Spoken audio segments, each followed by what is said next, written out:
一位18岁的高中生继承了5亿的资产，还没有好好的去享受生活，就离奇的坠楼身亡。更离谱的是呢，就在他坠楼前2个小时，他刚刚结婚登记，而且结婚对象不是什么漂亮的妹子，而是视频当中这位蓝衣男子。因此，很多网友都怀疑他是谋财害命。叫什么名字？没有必要这样子。叫什么名字？我们叫回答。叫等一下，打了。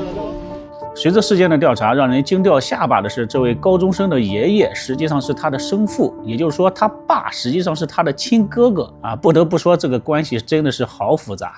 大家好，我是海岩，今天咱们就来说一下这个案子。2023年5月4日中午，警方接到报案，报案人说，路边有一个年轻人疑似突发疾病晕倒了。急救人员赶到现场，发现这位年轻人已经没有了生命体征。因为这位年轻人躺的地面凹陷了下去，于是警方怀疑他是跳楼从高处坠落而亡。这位坠落的年轻人就是开头所说的身价5亿的年轻富豪，他姓赖，网友们都叫他赖小弟。赖小弟的案子呢，还要从那5亿的巨额财富说起。这笔资产是83岁的赖老伯去世后留给赖小弟的。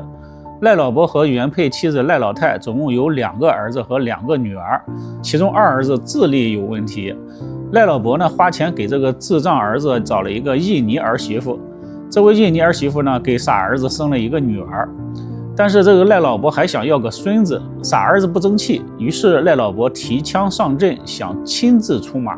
这位印尼儿媳妇坚决是不同意，对于赖老伯的骚扰印尼儿媳妇一气之下就离婚了，带着女儿远走高飞。接着呢，赖老伯又给这个傻儿子找了一个大陆儿媳妇，也就是陈女士。2005年的一天，原配老太太发现儿媳妇的房门反锁着，于是呢，搬着凳子从外面偷看发现自己的老公赖老伯正趴在儿媳陈女士的身上做着不堪之事。之后呢，就有了孙子赖小弟。赖老婆拿着儿子和孙子赖小弟的唾液去做基因检测，结果发现2者不是父子关系。于是赖老太将丈夫和儿媳告上了法庭，赖老伯一气之下就将原配赖老太给赶出了家门，其他儿女呢都站在赖老太的这边。赖老伯干脆就断绝了和其他子女的关系，从此家里只有赖老伯、孙子赖小弟、傻儿子和儿媳妇陈女士。2年之后，也就是2008年，傻儿子也去世了，赖老伯没有了顾忌，他通过法律手段收养了孙子赖小弟，并且用10多年的时间陆陆续续的将5亿资产转移到了赖小弟的身上。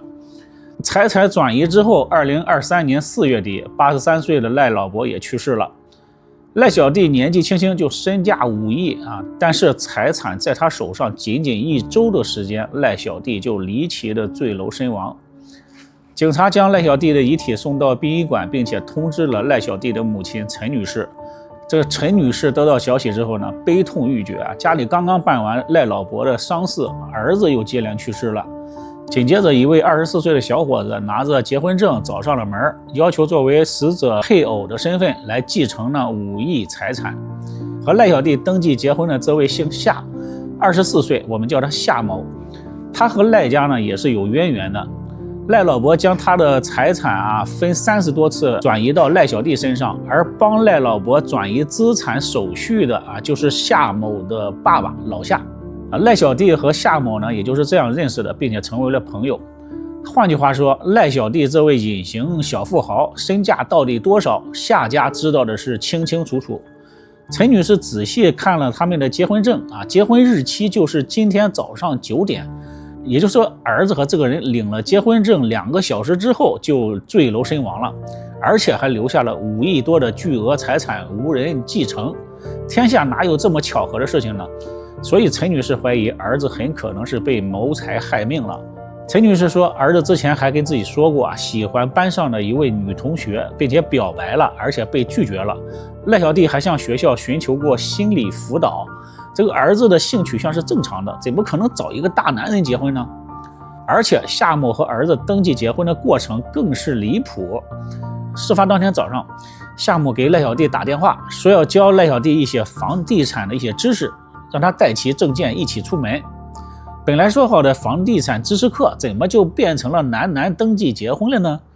根据地方的法律，结婚必须要有2位年满20周岁的证婚人来签字，而他们的证婚人是在路上随便找的2个陌生人啊。根据这2位陌生人的描述，当时夏某拜托他们做证婚人，而年龄小一些的赖小弟呢，一直是低头不语。2人在当天9点50分办理了结婚登记，成为了法律上的婚姻伴侣。10点06分，2个人搭乘电梯回到了夏某的房子。根据夏某的说法呢，2个人在家里喝酒庆祝，然后呢，夏某去洗澡了，不知道什么时候赖小弟呢就去了10楼，然后坠楼身亡。因为赖小弟死前没有留下任何的遗嘱，按照法律，作为赖小弟法律上的配偶，拥有赖小弟5亿资产的继承权，至少呢他可以分到一半，也就是2亿5千万台币，相当于大概5500万人民币左右。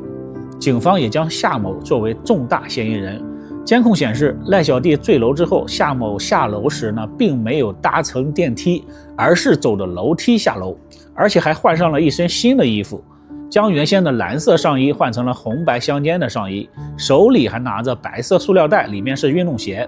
更可疑的是，夏某就像一个陌生人一样，在人群当中默默地围观。当时警方并不知道死者的身份，而夏某并没有向警察说明他和死者的关系。事后经过调查，夏某是有女朋友的。在这种情况下，夏某和赖小弟的结婚的目的就更加的可疑了。陈女士怀疑是夏某将赖小弟骗到了10楼，将身形瘦小的赖小弟给推下楼的，然后呢回到家里清理可疑的证据，换了一身新衣服。为了躲避监控，所以没有坐电梯，而是走楼梯下楼，伪装成毫不知情的围观群众。夏某被带到警局之后呢，交了30万新台币保释金之后离开了警局。为了给儿子伸冤，夏女士还找到了当时资深法医高大成来帮助调查儿子的死因。高大成在坠楼现场也做了仔细的勘查，发现赖小弟的落点是很可疑的。如果是在10楼自由落体下来的话，应该是一个小抛物线，落点至少要距离大楼3米的位置，但实际上赖小弟的落点距离大厦仅仅是几十公分的位置。同时又有人提出了，如果没有抛物线直接垂直坠落的呢，这样落点距离大厦10几公分距离就合理了。但是呢，2楼外墙的位置有一个伸出来的挡雨平台，如果垂直坠落肯定会落在平台上，强大的下坠力量会将人体弹开。总而言之，要落到赖小弟实际的落点，难度不是一般的大。另外呢，高大成还发现赖小弟的身体基本上是完整的，全身骨骼完好，只有右手的手腕骨折，不符合从10楼高度坠楼的特征。另外，右手臂有4处可疑针孔，脖子上有勒痕，所以高大成推测赖小弟是被人用胳膊勒住，注射了心脏麻痹的药物，失去了知觉的情况之下被人推下楼的，而且不是从10楼，而是从比较低的楼层坠下的。随着人们对这个案件的关注，在舆论的攻势下，1个月后6月2日，官方发出了另一份鉴定报告，表示赖小弟并非他杀，而这份报告仍然是诸多疑点。本件经法医研究所法医师出具之结果鉴定报告所载，显示死者之死亡原因符合高处坠落，造成左后背部钝挫伤，引起左侧多处肋骨骨折，2侧血胸，胸腹部多处脏器破裂而出血死亡。这份报告当中显示，赖小弟的体内多处肋骨骨折，刺破了内脏，大量的内脏出血而亡。这和之前所说的只有左手手腕骨折完全不符。官方的解释是，之前的2次报告记录不良，导致了疏漏，前2次报告属于不实信息。另外，官方报告当中说赖小弟胳膊上的针孔是救护车上工作人员给他输液时造成的，脖子上的勒痕也是医务人员抢救时动作过于粗鲁造成的。